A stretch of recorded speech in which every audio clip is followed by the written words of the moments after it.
Olá a todas e todos. Esta é a 8ª aula em regime de ensino remoto emergencial da disciplina História da Filosofia Contemporânea, primeiro semestre letivo de 2020.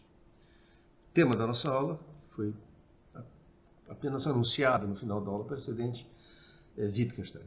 O finalzinho da aula precedente é que entre os anos de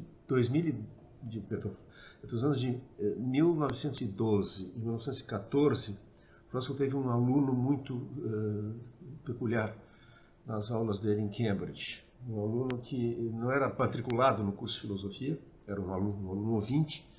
De fato, era um estudante de engenharia mecânica que estava se especializando na Universidade de Manchester em engenharia aeronáutica, quando começou a se interessar por questões de fundamentos da matemática.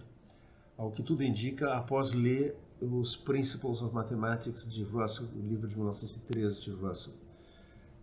A gente sabe que na década de 40, muito tempo depois, Wittgenstein um dia pegou o seu exemplar dos Principles of Mathematics de Russell e entregou para um aluno de presente, dizendo: toma, eu suguei desse livro tudo o que eu podia sugar, eu não preciso mais dele. O Wittgenstein sabia que os trabalhos mais importantes em questões de fundamentação, fundamentos da matemática, estavam ligados por um lado, era a contribuição de Frege na Alemanha e a de Whitehead e Russell na Inglaterra. Wittgenstein procurou Frege pedindo orientação, e Frege disse: você está em Manchester, a melhor coisa que tem a fazer é assistir às aulas de Bertrand Russell em Cambridge. E foi isso que Wittgenstein tratou de fazer, então. Nesse período de 1912 a 1914, o Wittgenstein passou muito rapidamente da condição de aluno a de interlocutor privilegiado de Russell. Russell encontrou em Wittgenstein a espécie de interlocutor que ele buscava. De fato, a espécie de aluno com que ele sonhava, como ele diz nas suas cartas à Lady Ottoline Morrell. O sonho dele eram alunos que tivessem bom treinamento em matemática, uma sólida formação matemática, e que não tivessem sido corrompidos pela filosofia. De Wittgenstein é exatamente isso. He's just my dream. Ele é meu sonho, escreve Russell numa carta à Lady Ottoline Morrell. Na mesma geração tinha em Cambridge um jovem filósofo também chamado Charlie Dummer Broad, que também tinha uma sólida, robusta formação em matemática e física. A única coisa que desapontava Russell é que Broad não era criativo. De fato, Broad, que produziu bastante, não deixou uma obra filosófica original, embora tenha dado contribuições importantes em tópicos localizados. A contribuição mais importante de Broad provavelmente foi, isso aqui é uma observação entre parênteses, ter sido o editor da segunda parte, que só foi publicada póstumamente, do grande livro de John Ellis MacTaggart, The Nature of Existence, A Natureza do Existente. Livro sobre o qual, se uma hora dessas eu tiver a chance de voltar a dar um curso de filosofia do tempo e vocês tiverem interesse em assistir, nós vamos conversar sobre esse livro. Agora bem, o Wittgenstein disse algum dia, muito depois também, que as ideias mais importantes dele em filosofia ele tinha atinado com essas ideias muito cedo. E efetivamente há uma carta dele a Russell em que isso parece amplamente confirmado. E essa eu já citei, mas eu volto a citar porque ela é de muita importância, a carta que Wittgenstein manda a Russell ao cabo do primeiro período em que ele assistiu aulas com Russell em Cambridge. Em 22 de junho de 1912, Wittgenstein escreve para Russell assim: a lógica ainda está no cadinho, está em estado de fusão. Veja que para Wittgenstein 2000 anos de lógica aristotélica não conta para nada. A lógica está nascendo agora. É aquilo que Frege e Russell começaram a fazer. A lógica ainda está no cadinho, mas uma coisa se torna cada vez mais óbvia para mim. As proposições da lógica só contêm variáveis aparentes, significa variáveis ligadas. Você chamava uma variável livre, uma variável real, e uma variável ligada, uma variável aparente. A nomenclatura se justifica. De fato, uma variável ligada não varia mais. O codificador fechou o seu domínio de variação. Enquanto a variável livre, essa efetivamente varia indefinidamente. Tá? Então, por isso, a variável livre era a variável real e a variável ligada era a variável aparente. Ele diz que as proposições da lógica só contêm variáveis aparentes e, seja qual for a explicação adequada das variáveis aparentes, essa consequência deve ser que não há constantes lógicas. Isso quer dizer, as expressões não, e, ou, se, então, se e somente se, para todo, para algum, etc., não designam nada. Nós vamos ver que função elas têm para Wittgenstein, mas essa função não é representar objetos lógicos. Não há na constituição da proposição nenhum constituinte que seja lógico que corresponda a essas expressões. A consequência disso é a lógica deve resultar ser uma ciência de uma espécie totalmente diferente de qualquer outra. Bom, que as constantes lógicas nada representam, e isso Wittgenstein diz ser o seu pensamento mais fundamental. Ele diz no Tractatus. Tá? Por exemplo,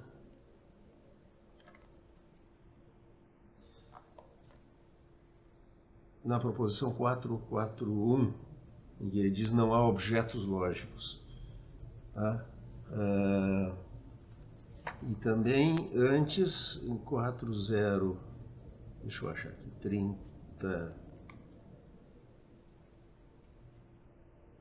40312. Minha ideia básica é que as constantes lógicas, entre aspas, não representam, que a lógica dos fatos não se deixa representar. Tá? Então, contrariamente a Frege e a Russell, para Wittgenstein a forma lógica não é um constituinte da proposição. Tá? A proposição completamente analisada exibe constituintes, nenhum dos quais corresponde às palavras do vocabulário lógico. As palavras do vocabulário lógico expressam o modo como nós tomamos esses constituintes da proposição, isso é, se nós os tomamos como verdadeiros ou como falsos. Cada função de verdade expressa uma atitude possível com relação às possibilidades de verdade ou falsidade das proposições elementares, das proposições atômicas, das quais essa função é uma função de verdade. Tá? Então, assim, essa carta de 1912, não se alarmem se ela não está limpidamente transparente para vocês, vai ficar à medida que a gente for destrinchando as ideias que estão contidas aí, mas ela parece confirmar essa afirmação posterior de Wittgenstein de que as ideias mais importantes dele lhe vieram à cabeça muito cedo. Nem dele começou a se ocupar de filosofia.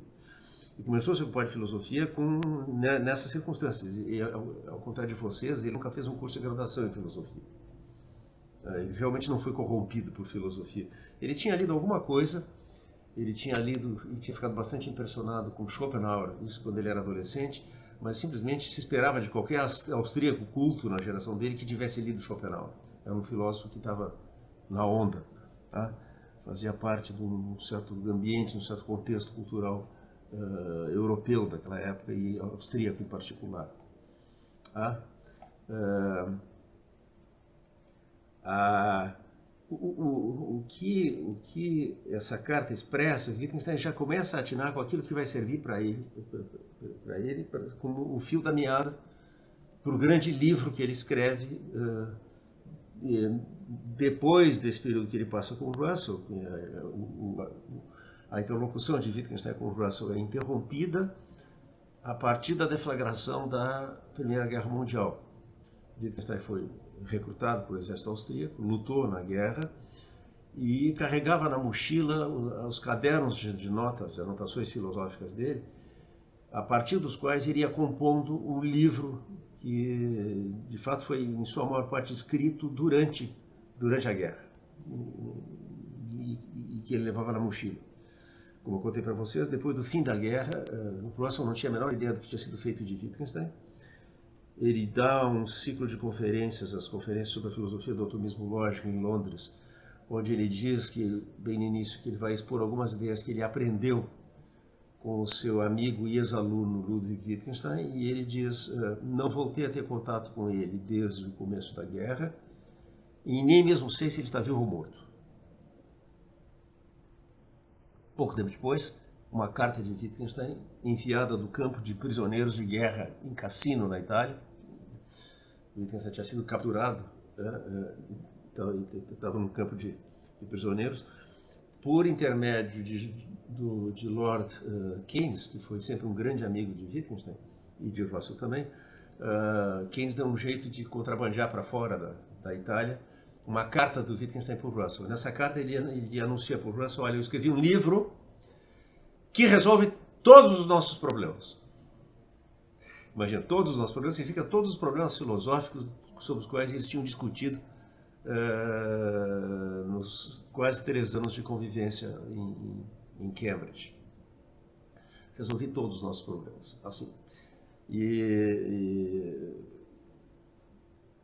A partir daí, Keynes foi instrumental também para que Wittgenstein finalmente conseguisse fazer chegar um exemplar, uma cópia desse longo manuscrito, desse livro. Longo, é um livro de 70 páginas.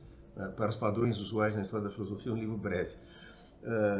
Ele conseguiu fazer uma cópia, então, chegar às mãos de Russell, que abre uma correspondência entre os dois. Russell quer entender coisas que à primeira vista ele não consegue entender. Russell dá por falta de certas explicações que Wittgenstein não deu, porque de fato não estava pensando nas mesmas coisas em que Russell está pensando, etc, etc. Isso, eu vou dar alguns exemplos na medida que eu for examinando, mas o que eu queria dizer é o seguinte: há um fio da meada no livro que serve como base para um acerto de contas com os problemas da filosofia. E não é assim, não é com alguns problemas de filosofia, ao contrário de John Denotin, que dá exemplos de quebra-cabeças filosóficos. Wittgenstein refere-se à totalidade dos problemas filosóficos assim. Eu releio aquela frase importante do prefácio do livro. O livro trata dos problemas filosóficos. Dos problemas filosóficos, não de alguns. Dos problemas filosóficos. E mostra, creio eu, que a formulação desses problemas repousa sobre o mau entendimento da lógica da nossa linguagem. Poder-se-ia talvez apoiar todo o sentido do livro com estas palavras: o que se pode em geral dizer, pode-se dizer claramente, e sobre aquilo de que não se pode falar, deve-se calar. Bom, isso aqui assinala que é uma pretensão do livro traçar uma espécie de fronteira ou de limite cuja violação paga o preço do contrassenso, da falta de sentido. E isso fica claro porque, depois de ter dito que vai mostrar que a formulação dos problemas filosóficos repousa sobre o mau entendimento da lógica da nossa linguagem, ele prossegue dizendo: o livro pretende, pois, traçar um limite para o pensar. Ou melhor, não para o pensar, mas para a expressão dos pensamentos. A fim de traçar um limite para o pensar, deveríamos poder pensar os dois lados desse limite.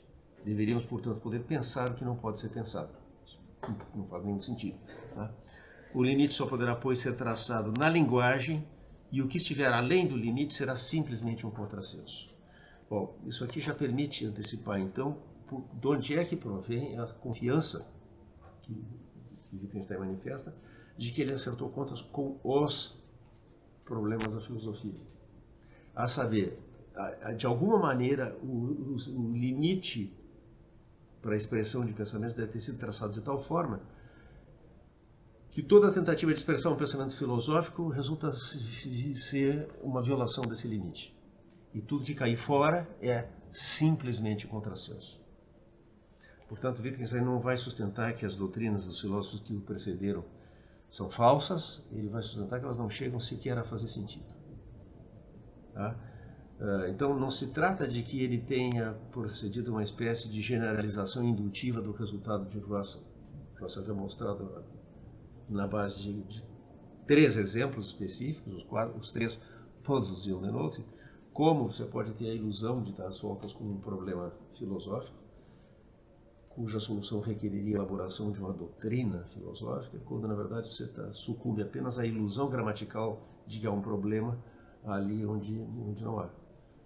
A forma gramatical da linguagem encobrindo a forma lógica da proposição nos leva à ilusão de que você tem um problema genuíno, por exemplo, com a identidade, problema de Jorge IV queria saber, etc, etc, né? Ou se tem um problema com o terceiro excluído, ele tem uma proposição falsa, cuja negação seria também falsa, ou você tem um problema com enunciados existenciais, a saber que você não pode, com sentido, negar a existência do que quer que seja. Todos esses pseudo-problemas, que Russell não dignifica com o nome de problemas, esses quebra-cabeças, esses puzzles, resultam são ilusões gramaticais que resultam do encobrimento da forma lógica pela forma gramatical.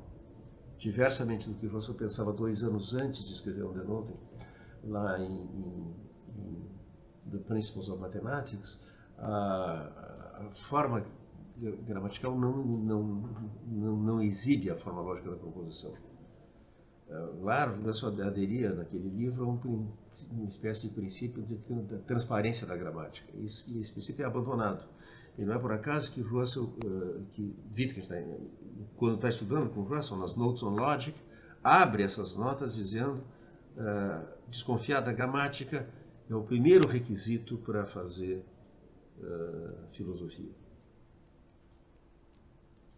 Tá?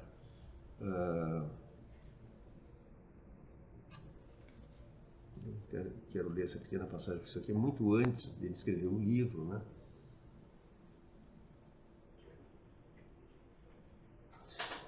Na filosofia não há deduções, ela é puramente descritiva. A filosofia não nos dá imagens da realidade, a filosofia não pode nem confirmar nem refutar a investigação científica. A filosofia consiste de lógica e metafísica, a lógica é sua base, e, logo adiante, desconfiar da gramática é o primeiro requisito para fazer filosofia. Tá? Bom, o que por hora eu quis fixar é o seguinte: se Wittgenstein se autoriza a generalizar na totalidade dos problemas filosóficos a espécie de diagnóstico que Russell tinha obtido para aqueles 3 quebra-cabeças lá, não é para uma espécie de indução prematura. A partir de 3 casos eu generalizo para a totalidade dos casos. O que ocorre é que há um trabalho prévio de demarcação das condições sob as quais algo pode ser dito com sentido, e resulta que a pretensão de enunciar questões filosóficas viola sistematicamente esses limites. E tudo que fica do lado de lá do limite, como ele diz, é mero contrassenso. Mero contrassenso. Não chega a ser falso. Não é nem mesmo falso. Portanto, há um fio da meada que é a caracterização das condições sob as quais proposições têm sentido. Wittgenstein, de fato, está persuadido de que ele obteve essa caracterização das condições sob as quais proposições podem ter sentido. E nós vamos ver que ele obtém a partir de uma reflexão sobre o que há de mais essencial a uma proposição, que é o fato de que ela pode ser negada. A proposição não é um nome, porque nomes não podem ser negados, é o ponto sobre o qual Russell sempre tinha insistido. O que é distintivo da proposição é que ela pode ser verdadeira e pode ser falsa, e não há uma terceira possibilidade. Tá?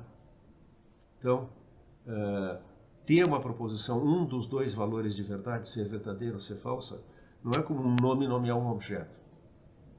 A proposição, o modo de significação da proposição não é do nome. O nome não tem bipolaridade, o nome tem um objeto que lhe corresponde, ou nada lhe corresponde e não se trata, portanto, de um nome. Tá? No caso da proposição, pode ser que nada lhe corresponda, porque não há o fato que ela designa, mas nesse caso ela não é carente de sentido, ela é falsa. Tá? Ora, o fio da meada para a caracterização da forma geral da proposição, que nós vamos ver vai ser a forma geral de uma função de verdade, a definição mais geral é que Wittgenstein chega, que toda função, toda proposição, perdão, é uma função de verdade de proposições elementares, ou como Russell dizia, e nós dizemos também atômicas, e a proposição elementar ou atômica é uma função de verdade de si mesma. Porque agora isso é uma tautologia. P é verdadeiro sem somente se P. Então toda proposição é uma função de verdade, inclusive as proposições atômicas, que são funções de verdade de si próprias. Tá? Então, na base está a caracterização da proposição como podendo ser verdadeira ou falsa. Tá? E um certo protocolo de decomposição de proposições logicamente complexas para a exibição das proposições atômicas de que elas são funções de verdade, que Wittgenstein herda de Russell também, mais uma vez de Russell, a saber, a teoria das descrições, a teoria da denotação exposta em on denoting, mostrava como as condições de verdade de uma proposição são todas as suas condições de verdade, e que essa aparente tautologia está dizendo é que tudo aquilo que deve ser verdadeiro para que a proposição seja verdadeira e não falsa pertence já ao conteúdo da proposição, alguma coisa que a proposição afirma ser verdadeiro. Tá? Se eu digo o atual rei da Espanha é um democrata, tá? Então eu estou afirmando que há um rei da Espanha, e que há somente um, não se trata, por exemplo, de uma monarquia dual, e que este único indivíduo a satisfazer a função proposicional é rei de Espanha, é um democrata. Tá? Então, cada uma dessas condições tem que estar satisfeita para a proposição poder ser verdadeira e não falsa. Tá? Isso traz consigo um requisito que Wittgenstein torna explícito e que para ele vai ser absolutamente central, que é o seguinte: ter uma proposição sentido não pode depender de que outra proposição seja verdadeira. Se não for verdadeiro que existe um rei de Espanha, a proposição o atual rei da Espanha é um democrata é falsa e não sem sentido. Como Russell dizia do próprio exemplo dele, inventando um rei da França. Não é?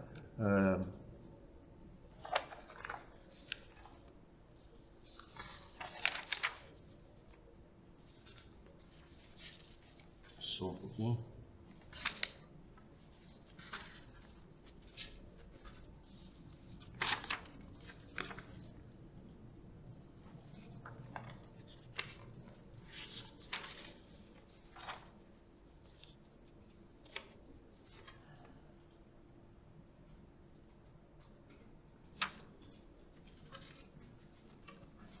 Se dizemos o rei da Inglaterra é calvo, isso parece não é um enunciado sobre o complexo, o atual rei da Inglaterra, mas sobre a pessoa denotada por esse complexo, por esse significado complexo,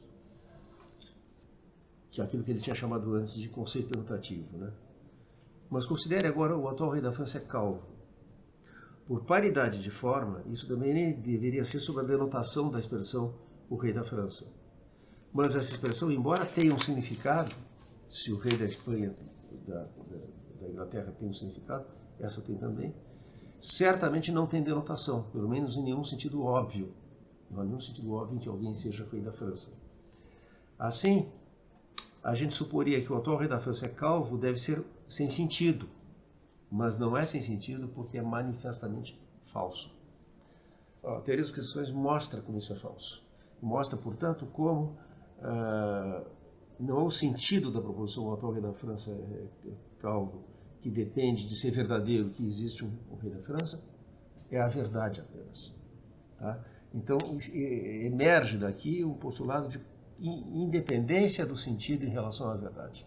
Ter uma proposição sentido não pode depender de que nenhuma proposição, nem ela própria, nem qualquer outra, seja verdadeira. E Wittgenstein incorpora isso expressamente ao tratado. Tá? Quando ele estabelece que uma proposição numa proposição completamente analisada, nós temos constituintes que designam entidades que estão na realidade, objetos, e objetos que, se os nomes têm significado, não podem não existir. Lembra da pergunta de Russell, como é que eu sei se um nome tem designa alguma coisa? Se algo é ou não é um nome, pergunta se o objeto designado pode não existir.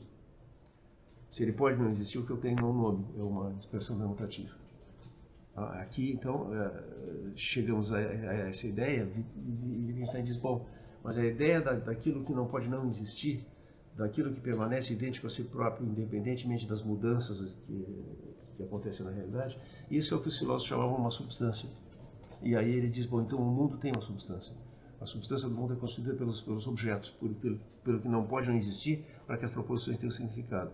Aí ele escreve, os objetos constituem, isso é 2.0.21, os objetos constituem a substância do mundo, por isso não podem ser compostos. E, se o mundo não tivesse substância, 2.0.2.11, se o mundo não tivesse substância, ter ou não sentido uma proposição, dependeria de ser ou não verdadeira uma outra proposição.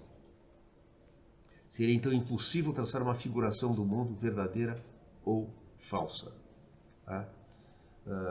Então, assim, deve ser possível fazer uma análise completa de toda e qualquer proposição, e a análise completa chega a certos constituintes, dos quais tudo que eu posso antecipar antes de encontrá-los na análise concreta de proposições concretas, tudo que eu posso antecipar é que eles vão designar esses objetos logicamente simples, tão simples quanto os próprios nomes que os designam. Tá?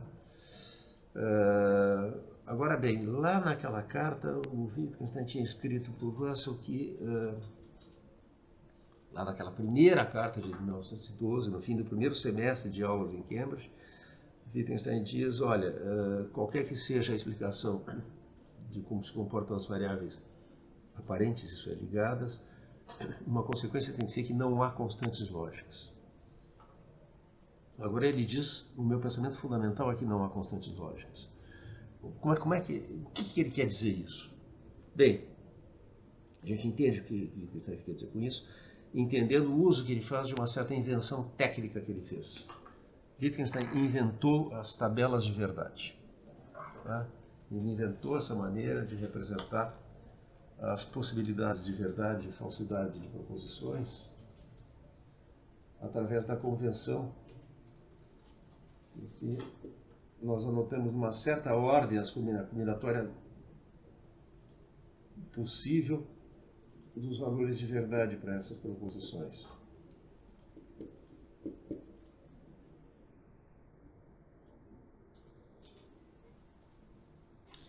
Tem 4 combinações possíveis de valores de verdade de duas proposições. Tá? Agora bem, nas linhas seguintes nós anotamos o valor de verdade resultante para uma função de verdade de você ter uma ou outra dessas combinações. Então eu vou escrever, por exemplo, aqui a seguinte função de verdade de P e Q. A função de verdade que é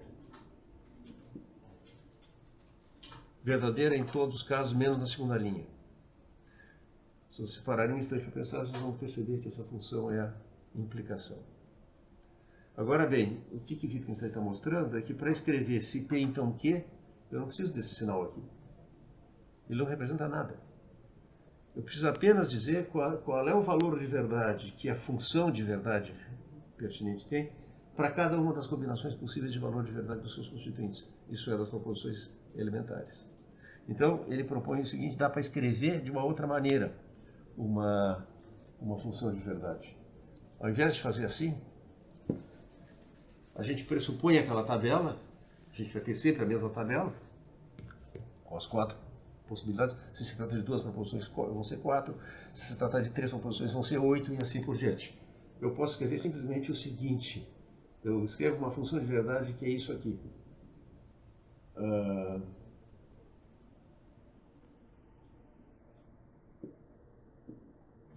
A proposição que é verdadeira, falsa, verdadeira, verdadeira, na linha vertical. Eu agora escrevi a linha vertical na horizontal. Tá? e eu tenho uma função de verdade de P e de Q que só é falsa no caso em que P é verdadeiro e Q é falso. Isso é a implicação. Cadê o sinal de implicação? Não está em lugar nenhum. O que ele denotava? Coisa nenhuma. E Wittgenstein explica, depois de introduzir as tabelas de verdade, ele explica, vejam só como, 4,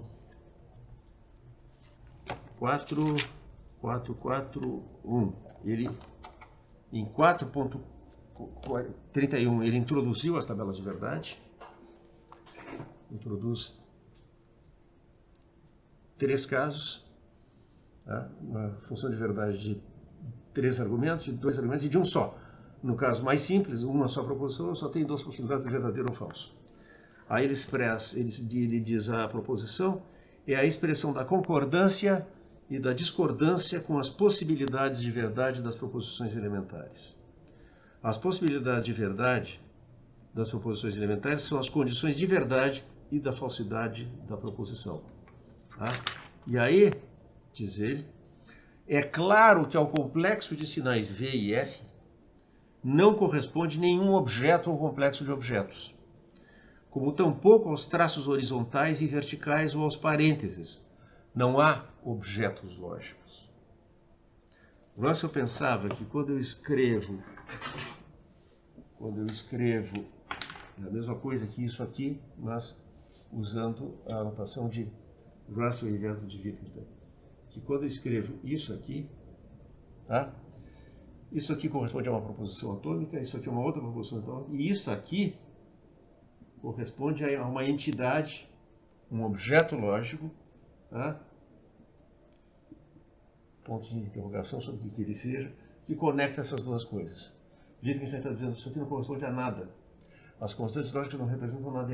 E aqui se vê como uma constante lógica desaparece. E eu tenho a expressão completa de uma função de verdade. Essa desaparição das constantes lógicas é a serventia do método das tabelas de verdade. Então, pequena digressão histórica aqui. O método das tabelas de verdade foi inventado simultaneamente por 2 caras que não sabiam o que o outro estava fazendo. Um é Wittgenstein, no Tratatus, e outro é o lógico alemão Emil Post, no paper em que ele provou pela primeira vez a completude do cálculo proposicional. Agora, a técnica é exatamente a mesma. Mas o uso que é feito da técnica é completamente diferente nos 2 casos. Post faz um uso técnico da descoberta. As tabelas de verdade são, e é exatamente o uso que a gente faz delas em lógica elementar, primeiro semestre de lógica. As tabelas de verdade são uma técnica, um procedimento de decisão. Uma técnica que me permite decidir por uma proposição de qualquer ordem de complexidade, se ela é uma tautologia, uma contradição ou uma proposição com sentido. Uma proposição contingentemente verdadeira ou falsa. É um método para calcular como o valor de verdade da proposição complexa depende dos valores de verdade das proposições simples que a compõem. O uso, portanto, é técnico da invenção. O uso que Wittgenstein faz é puramente filosófico. As tabelas de verdade servem para mostrar que nada corresponde no conteúdo da proposição às constantes lógicas. As constantes abreviam a notação por uma função de verdade e essa é toda a função que elas cumprem. Tá? Então, que é toda a proposição uma função de verdade de proposições elementares e que as funções de verdade, a constituição das funções de verdade não supõe a presença na proposição complexa, na função de verdade, de nada correspondendo aos sinais lógicos. Esses sinais lógicos desaparecem completamente na notação para a proposição. O que tornou possível a Wittgenstein fazer essa generalização foi ter obtido a forma geral de uma função de verdade. Por enquanto ele nos disse o que são funções de verdade. Nos mostrou uma técnica para representar as funções de verdade que permite eliminar completamente do vocabulário os sinais para constantes lógicas. Tá? Agora falta mostrar que ele obteve com isso uma caracterização da forma de toda a proposição possível. E aqui Wittgenstein depende crucialmente do resultado de um lógico norte-americano chamado Henry Morris Schaeffer, que havia apresentado uma solução para um problema que eu já mencionei na aula anterior, com o qual a gente faz exercícios em lógica elementar, que é o problema de encontrar o menor conjunto de conectivos lógicos que permitam expressar todas as funções de verdade do cálculo proposicional. Tá? E quando a gente faz esse exercício, a gente descobre, por exemplo, que este conjunto aqui formado pelo negação e implicação funciona. Que o conjunto formado por negação e disjunção também é completo. Expressa todas as funções de verdade. Negação e implicação eram os conectivos primitivos do Frege, negação e disjunção os de Russell, negação e conjunção também dá. Mas se eu fizer, por exemplo, conjunção e implicação, esse não dá.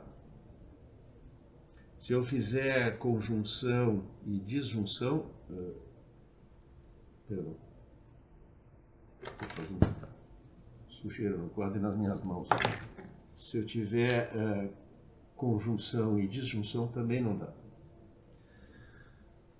O que chama atenção, e que deve querer dizer alguma coisa, é que os conjuntos de conectivos que são expressivamente completos, que, portanto, que permitem expressar todas as funções de verdade do cálculo proposicional, sempre contêm a negação.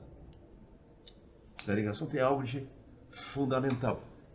Quando vocês pararem para pensar que se você tem uma única proposição, a única função de verdade possível para essa única proposição é a negação, então você está na pista daquilo que Schaeffer fez. E basicamente é guiado pela seguinte ideia, é um resultado técnico, mas é assim, o que eu posso fazer com uma proposição, eu posso fazer com qualquer número de proposições. E o Schaeffer provou a completude expressiva, isso foi feito em 1913, de um sistema de cálculo proposicional com uma única constante lógica. A constante de Schaeffer é a negação conjunta. Tá?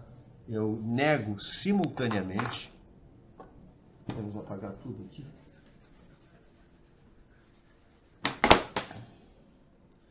seja, por exemplo, seja o conjunto de proposições elementares P e Q. Agora eu quero obter todas as funções de verdade desse conjunto de proposições. Russell vai dizer, muito bem, escreva aí conjunção, implicação, disjunção e assim por diante, equivalência. O Schaeffer diz, eu posso obter tudo isso se eu fizer o seguinte, eu nego as duas proposições. E Schaeffer escreve isso assim. Isso se lê nem P, nem Q. Portanto, é equivalente a não P e não Q. Tá? Essa é a primeira função de verdade de nem P nem Q. Agora, muito bem, eu posso obter a nova função de verdade aplicando a mesma operação, sem introduzir nenhuma nova constante, portanto, nenhuma nova operação lógica. Eu nego isso aqui. O que é a negação de nem P nem Q? É nem P nem Q, nem P nem Q, o que é equivalente a P ou Q. Tá? Neguei as duas proposições, obtive não P e não Q. Nem P nem Q. Agora eu aplico a negação em cima disso. Se eu nego que não P e não Q, o que eu tenho é ou bem P ou Q. Um dos dois tem que ser verdadeiro. E assim por diante. Então, o achado do Schaeffer é o seguinte. Você tem uma operação fundamental que pode ser aplicada sucessivamente. O que é a aplicação sucessiva de uma operação? É o seguinte, você aplica a operação, obtém um resultado, e agora você aplica a operação a esse resultado da aplicação precedente, e obtém um novo resultado. E você reitera a operação, você vai sempre aplicando a operação. A cada passo, você aplica o resultado da aplicação no passo precedente. Exemplo muito simples, a função sucessor na aritmética elementar. Para saber, somar 1. Você tem 0 mais 1, 1. Mais 1, 2, mais 1, 3. A cada passo você pega o resultado da aplicação anterior e aplica de novo a operação, a mesma operação. Ora, o que Schaeffer faz? Ele aplica de novo a mesma operação e ele vai engendrando as funções de verdade. Nem P nem Q. Nem P nem Q, nem P nem Q, ou seja, P ou Q. E assim por diante. Se nós tivéssemos uma única proposição, a nossa única constante seria a negação. A nossa única função de verdade de P é não P. Eu posso reiterar a negação, mas uma dupla negação é equivalente à proposição negada. De um modo geral, para qualquer sequência ímpar de ocorrências do sinal de negação, nós temos a negação da proposição. Para qualquer sequência par de ocorrências de negação, nós temos a própria proposição negada. Então, só há uma função de verdade possível de uma única proposição, é a sua negação. De duas proposições, eu tenho a negação conjunta e tenho depois os resultados da reiteração da operação. Quantos são? Exatamente 16. 2 na 2 na 2. 2 na 2, 4 vezes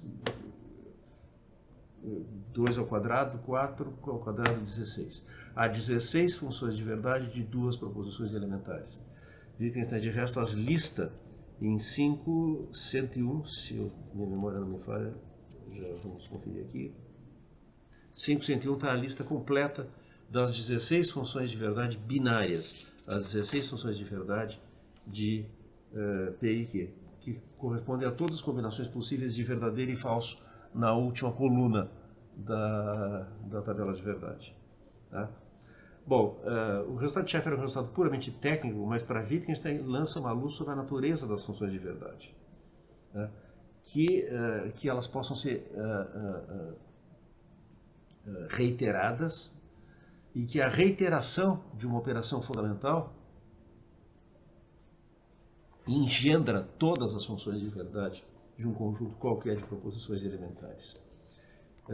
No tratado há uma alusão a Schaeffer, sem mencionar o nome, em 3.3.4.1, 3.3.4.4.1. Pode-se exprimir o que é comum a todas as notações para funções de verdade assim. É comum a elas admitirem ser substituídas todas pela notação não. Não P e P ou Q. Schaeffer tinha mostrado que podia ser a negação simultânea, nem P nem Q, ou a negação disjunta, ou não P ou não Q. Também faz o mesmo serviço. Tá? E Wittgenstein diz que pode se expressar o que é comum a todas as notações para funções de verdade assim. Você tem uma função primitiva que pode ser não P e não Q, ou pode ser não P ou não Q. Tá? Fica assim assinalada a maneira como uma notação possível particular pode ensinar lições gerais. A lição geral que Wittgenstein extrai do resultado de Schaeffer é que toda proposição é uma função de verdade de proposições elementares e que todas as funções de verdade de proposições elementares já estão prefiguradas na proposição elementar, dado o que são as suas condições de verdade, a saber, as 4 possibilidades, se eu tenho duas proposições. Ambas são verdadeiras, a primeira é verdadeira, a segunda é falsa, a primeira é falsa, a segunda é verdadeira, ambas são falsas. Tá? Atenção, o resultado de Schaeffer é um resultado para o cálculo proposicional. Como é que isso se transporta para o cálculo de predicados? Bom, para passar do cálculo proposicional para o cálculo de predicados, nós abrimos a caixa preta das proposições, os P's e Q's do cálculo proposicional, para olhar a forma do que tem lá dentro. F de x, por exemplo, ou coisa que vale. Tá? Então, Wittgenstein introduz agora um operador que opera não como a barra de Schaeffer sobre proposições, mas sobre funções proposicionais. E na notação dele, o que corresponde ao nem P nem Q de Schaeffer é isso aqui. Wittgenstein escreve a letra N, é o operador dele. Ele é a negação do que? Isso aqui é para ser, na minha péssima caligrafia, a letra grega xi. Tá? E agora Wittgenstein põe uma barra em cima, que significa o seguinte: eu nego todos os valores de xi. Por exemplo, suponhamos que xi é f de x. Tá? A operação consiste em negar todos os valores de f de x. Em outras palavras, eu tenho não f de a e não f de b e não f de c, supondo que A, B e C sejam todos os x.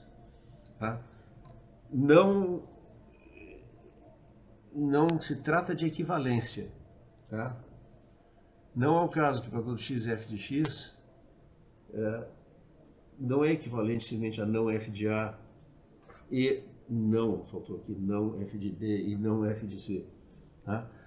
Ainda que A, B e C sejam todos os x. Para eu ter a equivalência, de um modo geral, para eu ter a equivalência em termos da qual Russell e Frege explicavam os codificadores, para todo x, f de x, c e somente c, f de A e f de B e f de C, supondo que A, B e C sejam todos os x. E, para algum x, f de x, c e somente c, f de A ou f de B ou f de C. Mas está errado. Não há equivalência aqui.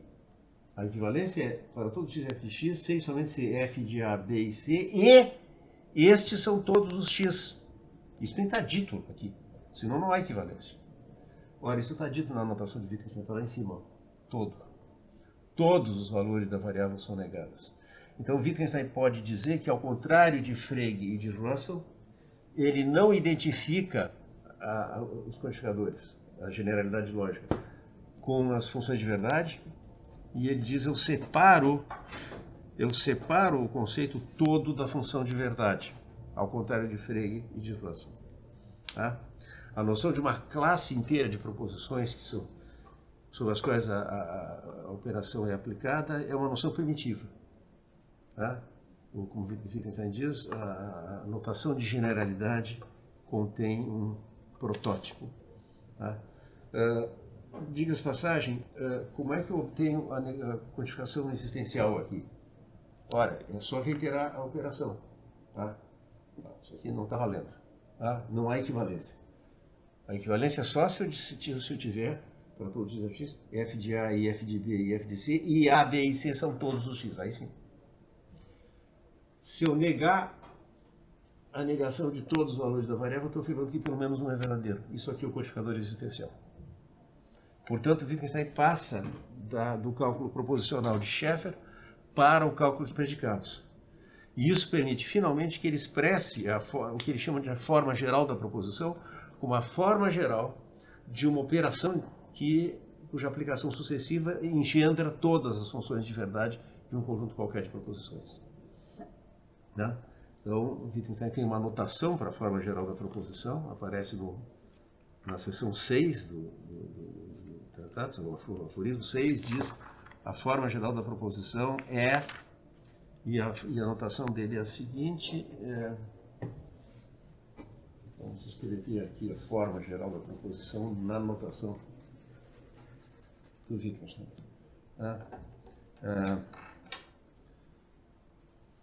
Ele usa um colchete.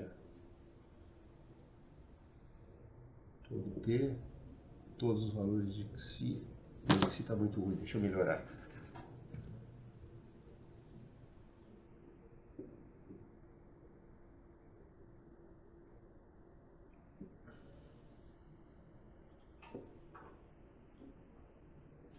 Isso significa o seguinte: tomando na base todos os valores da variável P, tá? Que são todos os valores desta variável Xi aqui, estou tomando o conjunto de todos os P, Q e R, que são todos os valores da variável Xi, Xi é da forma f de x, então f de A, f de B, f de C, e assim, todos, nós aplicamos a negação agora a todos, nós negamos cada um dos valores dessa variável. E assim nós obtemos todas as funções de verdade dessa proposição elementar. Que proposição elementar?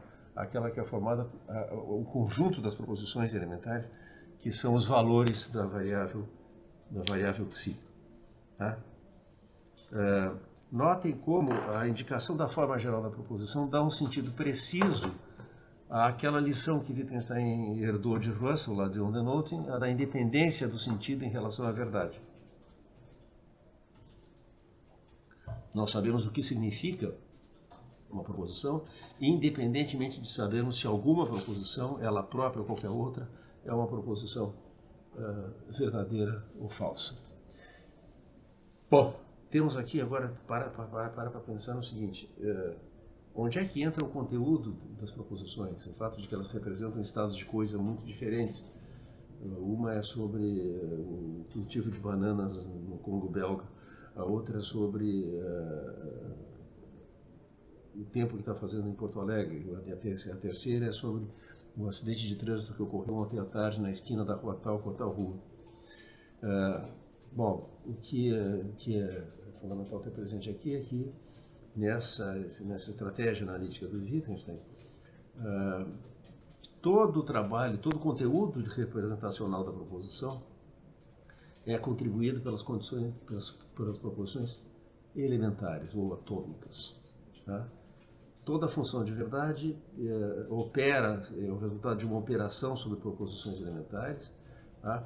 Mas quer eu tenha P ou Q, P e Q, se P então Q e assim por diante, o conteúdo de P e o conteúdo de Q são todo o conteúdo representacional, são toda a representação possível da proposição. Chove e a calçada está molhada, ou chove ou a calçada está molhada, ou se chove e a calçada está molhada, e assim por diante. São diferentes maneiras de tomar combinações possíveis de valores de verdade para chove e para a calçada está molhada em uma das funções de verdade possíveis das proposições. Tá? Vejam que agora a gente já pode entender algo muito misterioso que ele tinha dito lá atrás, na carta aquela de 1912 por Russell, quando Wittgenstein escreveu qualquer que seja a explicação apropriada das variáveis ligadas, a sua consequência deve ser que não há constantes lógicas. Não há constantes lógicas. E todo o conteúdo representacional de qualquer função de verdade de proposições elementares é a contribuição das próprias proposições elementares. Agora, muito bem, aonde é que... E a proposição elementar, como é que ela significa o que ela significa? Bom, aqui, para Wittgenstein, a ideia crucial é a seguinte: uma proposição atômica elementar, isso é uma proposição que não é função de verdade de nenhuma outra proposição, representa na base de elementos que são constituintes da proposição, são símbolos, são sinais. Wittgenstein faz uma distinção entre sinal e símbolo. Um sinal é um risco no papel ou na parede, um sinal é um som emitido. Agora, quando o sinal tem um significado, então ele é um símbolo. Tá? O mesmo sinal pode expressar pode ser usado em mais de um símbolo diferente, isso é a ambiguidade. Tá? Então, a palavra cabo pode ser um acidente geográfico, uma patente militar, ou a alça pela qual a gente apanha uma panela, por exemplo, o cabo de vassoura. Tá? E nós não confundimos o cabo da Boa Esperança com o cabo do Exército ou o cabo da vassoura. Mas nós temos o mesmo signo aqui, que em cada caso é um símbolo diferente. E a regra do tratado é para encontrar o símbolo no signo, deve-se atentar para o seu uso significativo. É apenas o uso que confere a uma palavra a significação que ela tem. Bom, ok, então, mas como é agora que eu correlaciono essas palavras com aquilo que elas representam? A palavra vermelho não precisa ser escrita com tinta vermelha. Tá? A palavra si bemol não precisa ser cantada na tonalidade de si bemol. Como é que nós obtemos isso? Bom, o achado de Wittgenstein aqui, ele está em dívida com um grande físico, que é Heinrich Hertz, perdão. Wilhelm é outro, é Helmholtz, mas não é de Helmholtz que eu quero falar, é de Hertz. Nos princípios de mecânica de Heinrich Hertz aparece uma caracterização das condições sob as quais modelos dinâmicos, modelos na mecânica, representam sistemas dinâmicos reais, aqueles que a física estuda. E a ideia fundamental de Hertz é a seguinte: eu devo poder distinguir tantas coisas no modelo quanto as há na situação que o modelo representa. Tá? Então, o modelo compartilha com a situação que ele representa um certo isomorfismo, uma certa identidade de estrutura, consistente no fato de que eles têm a mesma, que o Hertz chama a mesma multiplicidade matemática. De novo, eu devo poder distinguir no modelo tantas coisas quantas há para serem distinguidas na realidade que está sendo representada. Wittgenstein teve o insight de que uma proposição é um modelo da realidade, nesse sentido de Hertz. E isso lhe foi corroborado por de uma maneira totalmente circunstancial, um acidente ocorrido em Paris, quando Wittgenstein depôs como testemunha de um acidente de trânsito.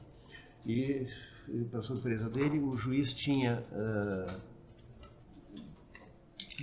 certos objetos que representavam os veículos em questão, e cada uma das testemunhas tinha que tomar: olha, esse aqui é o caminhão, tá? Esse aqui é o Peugeot que vinha atrás. E aí ele passou por aqui assim, e aí não sei quem colidiu assim. Então, as testemunhas eram convidadas a representar com os carrinhos de brinquedo em cima da mesa do juiz como é que o acidente tinha acontecido. E a ideia do Wittgenstein é uma proposição exatamente como uma configuração de caminhos, de caminhõezinhos, de carrinhos de brinquedo na mesa do juiz no fórum de Paris, no julgamento de um acidente de trânsito. Isso é, eu distingo tantas coisas no modelo, no caso eram 2 carrinhos que nós tínhamos que distinguir, quantas há para serem distinguidas na realidade. Claro que havia mais carros na rua, mas não interessa para o nosso propósito, só aqueles 2. O nosso sistema dinâmico é consistente do caminhão azul e do carrinho amarelo, ou pelo menos do caminhão que é representado por esse objeto azul e daquele que é representado por esse objeto cor de laranja aqui. E cada configuração desses objetos representa um estado de coisas possível. Tá? O importante, então, é que eu tenha uma regra. Não precisa ser assim. Para eu dizer que A está à esquerda de B, eu não preciso ter o objeto A à esquerda do objeto B. O que é importante para mim é que eu tenho uma relação entre os dois e uma regra que me permite traduzir. Eu poderia representar o fato de que A está à esquerda de B, pondo A em cima de B. Digamos que o cor de laranja é o A e o azul é o B. Tá? O fato de que A está em cima de B agora representa, dada a convenção que nós temos de como traduzir isso, que A está sobre B. Isso se pode ver claramente na notação musical. O fato de que uma nota está mais em cima no pentagrama que uma outra que está mais embaixo, significa que ela é mais aguda. Tá? Dessa maneira, a notação musical apresenta para nós uma sequência de notas que em conjunto formam uma sinfonia. Mas as notas da música executada, a notação musical na folha de papel, os sulcos na gravação, naquele tempo, gravação com sulcos, no disco, todos estão na mesma relação interna de um ser um modelo dinâmico do outro.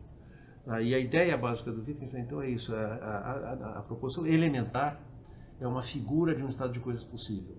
Uma função de verdade de proposições elementares é também uma figura de um estado de coisas possível. Se a proposição elementar diz que A está à esquerda de B, e a função de verdade é a negação, a negação apresenta para nós